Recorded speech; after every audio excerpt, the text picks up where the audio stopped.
In October I ran my second half marathon. In this video, 2 errors I made in preparing to it. I'm Andrei, and I started to run 4 years ago. The first half marathon I ran for myself. The first one public I ran in Stockholm in September in 2022, and the last one in Krakow, Poland.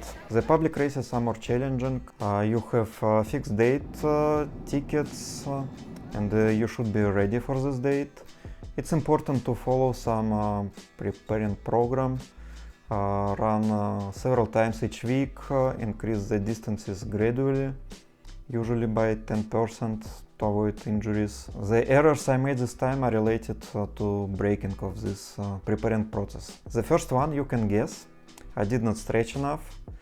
A month before the date I was in a water park, and the next day I got a pain in my back. The reason for it is that I am a developer and I sit all day. It's not good. My muscles are tight, and when I started to increase the distances, it put a lot of stress on them, and an external factor like being in the water provoked inflammation and pain. It was almost the same as in previous year, but this time I recovered faster because this year, however, I did stretching 2-3 times per week, and also I started to do strength exercises, which includes core muscles. Last year I started to run in 2 weeks, and this year in less than 1. The lesson I learned is that with my work I need to stretch daily. The second error was not changing my running baskets. I ran in them 900 kilometers. I think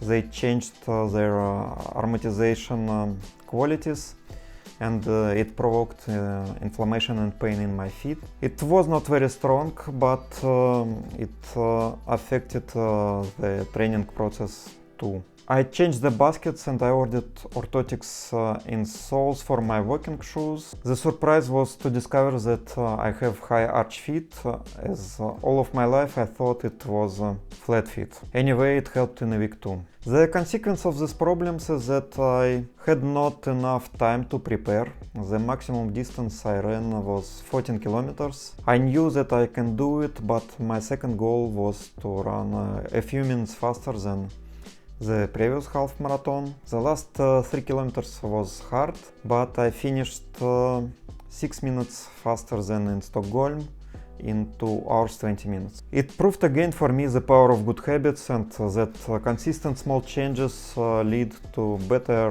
results on each iteration. Now several words about equipment to put affiliate links into the description. The first one, Apple Watch, to see pace, heart rate and distance. For me it's easier to run when I know these values, and it allows to have the history of all my runs and my progress. It's a long-term investment. I still have Series 4 from 2018. The next one, belt to keep keys and phone. The armband is not very practical. The last one I want to recommend is a headband, because without it after several kilometers I have a sweat in my eyes, and with glasses it's difficult to remove. My next goals are to run 10 kilometers in less than an hour and to run the next half marathon in Paris in March. If you are interested in self-development, subscribe to the channel. Thank you for watching, and see you!